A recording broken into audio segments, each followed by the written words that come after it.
السلام عليكم ورحمة الله تعالى وبركاته. نصلي على سيدنا محمد عليه أفضل الصلاة والسلام. اليوم كما راكم تلاحظون أنا جيتكم بطاجين بونارين. أنا عملته في المول كما راكم تلاحظون. هنا نبداو على بركة الله في المقادير. أنا وضعت البصل ووضعت الطماطم ووضعت أيضا معدنوس وقليتهم، وضعت ايضا 2 ملاعق من الزيت وقليتهم في المقلاة، ووضعت ايضا توابل فلفل حل ولفاح، وضعت ايضا الملح وفلفل عكري. من بعد هنايا كي تقللنا هذيك البصل والطماطم هذيك نروحوا نحيهم من فوق المقلاة، ونزيدوا ايضا نروحوا نقليو لا فيون تاعنا اللحم المرحي. كما راكم تلاحظون انا وضعت في اللحم المرحي غير الفلفل الاكحل وشويه فلفل اكحل وشويه ملح. هنا كما راكم تلاحظون في الصوره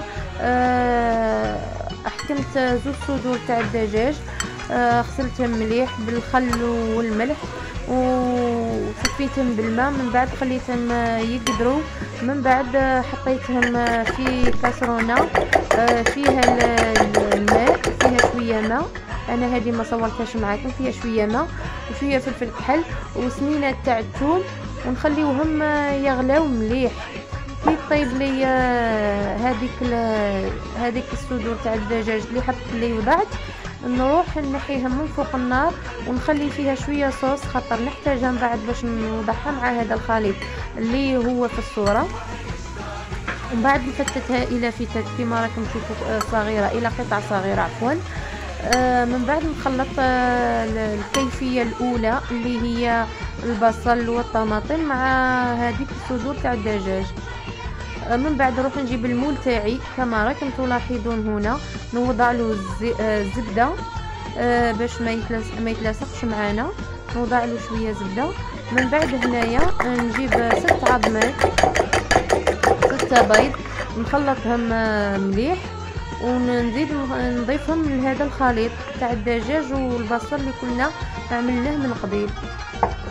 كما راكم تلاحظون انا هنايا نزيد نخلط الخليط تاعي، ندخل كل المكونات في بعض.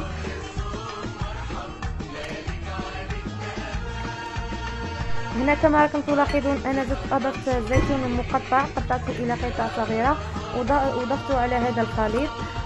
من بعد نضيف 5 ملاعق من لاصوص اللي قلت لكم نخليوها، من بعد نضيفوها لهذا الخليط. لاصوص تاع الدجاج اللي قلت لكم ما صورتوش معكم تاع صدور الدجاج.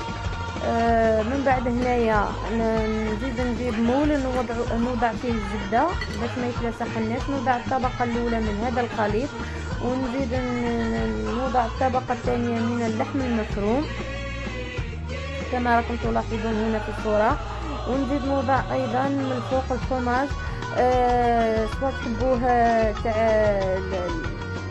الكعب ولا فرماج رقيق كما لكم الاختيار. من بعد في الاخر هنايا نزيد نوضع الطبقه الثالثه من الخليط تاع الدجاج. بعد ندخلوه للفرن درجه الحراره 180 درجه باش يطيب على راحته. هذه هي النتيجه. انا طاب لي الطاجين بونارين تاعي، خرجته من الفرن، وضعته في صحن التقديم، قلبته على الجهه الثانيه كما راكم تلاحظون هنا، زينته بشويه معدنوس وكعبه حبه تاع قارص. هنا ما عليا غير نقول لكم الى اللقاء في الفيديو القادم بحول الله. ما تنسونيش في جيم ولايك ليصلكم كل جديد مني.